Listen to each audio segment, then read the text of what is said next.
Salut à tous. Dans la vidéo d'aujourd'hui, je vais faire une petite présentation de mon nouveau véhicule. Donc c'est une BMW E90 de 2006. Donc c'est les phases 1. Voilà, donc j'ai un peu customisé pour la rendre un peu plus sportive. Après bon, ça plaît pas. Certains diront que voilà, il faut que ce soit une pack M d'origine, on ne peut pas rajouter des logos. Je l'ai fait. Donc voilà, après c'est chacun l'entend comme il le souhaite. Et bon, c'est les goûts et les couleurs, comme on dit. Après, vous avez le droit de pas aimer. Bon, moi, personnellement, j'aime bien customiser, j'aime bien retoucher, rendre un peu plus sportif les véhicules. Donc, c'est ce que j'ai fait pour celle-ci. N'hésitez pas dans vos commentaires à dire ce que vous en pensez. Du moment que c'est dans le respect, il n'y a pas de souci. Après, je peux concevoir que ça ne plaise pas. Et voilà, pour ceux qui aiment bien et qui souhaiteraient se procurer les mêmes petites pièces que j'ai rajoutées, n'hésitez pas à m'écrire dans les commentaires, je vous filerai les liens où acheter tout ça, c'est à faible coût, voilà. Ensuite, concernant le véhicule niveau mécanique, ce qu'il faut savoir en fait, c'est sur les modèles donc BMW série 1, BM E90, donc série 3, celle que j'ai actuellement, ce sont les mêmes moteurs en fait, les mêmes blocs moteurs, ils utilisent les mêmes moteurs. Et il y a deux types de moteurs. Il y a le moteur N47 qui est arrivé au début des années 2007, qui est un moteur qu'il faut fuir. Parce que le N47, en fait, il a eu beaucoup de casses de chaîne de distribution. Il y avait une défaillance. Et vous avez le M47, donc c'est celui que j'ai moi sur la mienne. Donc volontairement, justement, j'ai pris cette BM avec ce moteur. Parce que le M47, en fait, c'est tiré des anciens blocs moteurs, donc des BMW diesel E46. Et c'est un bloc moteur qui est réputé fiable. Donc voilà, donc en fait, celle-ci, c'est la première génération des E90. Ils utilisaient encore le bloc moteur des E46. Et ensuite, à partir de 2007, quand donc les phases 2 sont arrivées, ils ont changé donc le bloc moteur, ils ont mis le N47, où là, par contre, c'est plus problématique. Donc si vous voulez vous acheter une BMW E90, pardon, je vous conseille de vérifier voilà, le code moteur et de voir si c'est un M47 ou N47. Pour les BM série 1, c'est pareil également. Donc ça, c'est un petit conseil que je vous donne. Après, vous pouvez aller vérifier sur le net ce que je dis. Il y a eu beaucoup de chaînes de distribution qui ont cassé sur les moteurs N47.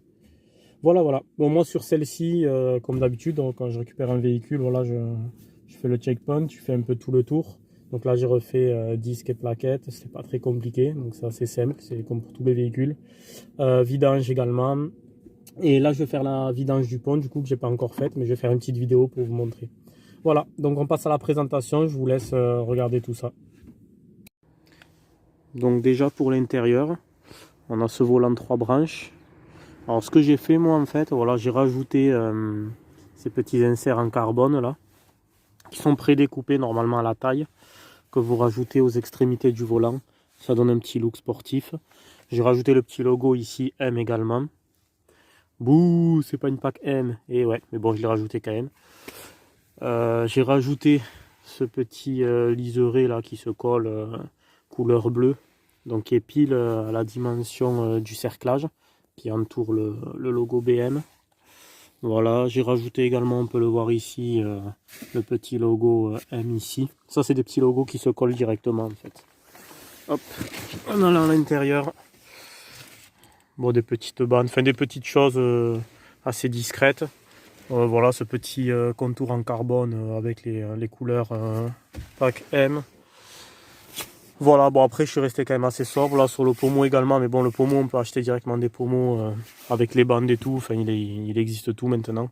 Sur internet on trouve tout. Donc voilà pour cet intérieur. Après sinon au niveau du confort, voilà c'est pas des sièges cuir, mais moi je préfère personnellement. Siège tissu, je suis très à l'aise dessus. Et bon c'est vrai que le cuir l'été ou l'hiver, souvent il est froid l'hiver et trop brûlant l'été. Puis bon faut l'entretenir, le tissu c'est différent quoi. Bon, au niveau de la console centrale classique, quoi, chez BM. Un accoudoir central ici. Voilà. Où ce qui est pas mal, c'est qu'on a une prise ici allume-cigare. Donc une ici. C'est pas mal d'avoir deux prises allume-cigare dans l'habitacle. Après, voilà, au niveau de la place assise, moi j'ai pas mal de bordel derrière. Mais il y a pas mal de place quand même. Donc ouais non, au niveau de Au niveau de l'intérieur, franchement, je suis assez satisfait. On va passer maintenant à l'extérieur du véhicule. Donc, voici l'extérieur. Dans un premier temps, j'ai repeint les étriers bleus couleur pack M. Donc là, une bombe classique pour étrier, hein. Vous en trouvez sur internet. Sur Oscaro, elle est à 8 € la bombe. Avec une seule bombe, vous pouvez faire les 4 étriers. J'ai collé aussi les petits autocollants M donc sur l'étrier. J'ai repeint les jantes noires brillantes. Voilà. Et j'ai rajouté le petit logo pack M ici. Voilà, donc de loin, ça donne une petite touche sportive. Ensuite, donc au niveau de la carrosserie, bon, j'ai rajouté un petit béquet ici. Bon, après, il y a des béquets d'origine qui sont beaucoup plus chers. Là, c'est un petit béquet carbone assez discret que j'ai rajouté. Ça se colle directement. Bon, un petit logo, le badge M ici. Ça se colle avec du double face. Donc pareil, donc les jantes. Ces petits clignots qui sont assez sympas. Voilà, donc ça fait un filet de lumière qui sont couleur noire. Bon là on voit pas trop parce qu'il a plu, mais sinon ils sont noirs. Un petit logo ici là, performance, ça se colle directement avec du 3D. Un logo ici pack M également qui se colle avec du 3D. Nos jantes, pareil, donc devant, avec les étriers peints en bleu. Notre avant de la voiture assez agressif du coup. Donc là, qu'est-ce que j'ai fait? J'ai changé du coup la calandre. Donc là, bon, elle est un peu sale, mais c'est du voilà, noir brillant avec les doubles lamelles. Voilà. Bon, j'ai rajouté le petit logo également ici. Paupières de phare carbone qui se collent directement sur le feu. Ça donne un look plus agressif.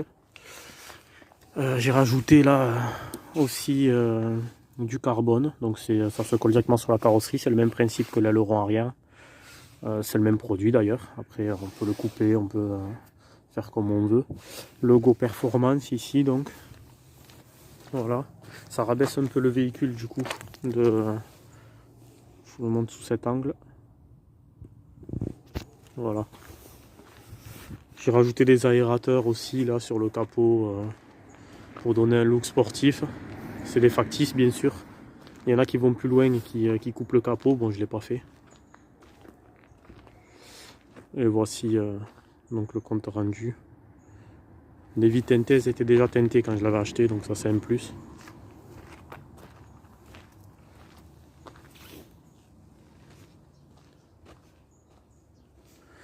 Voilà, donc le béquet derrière. Hop.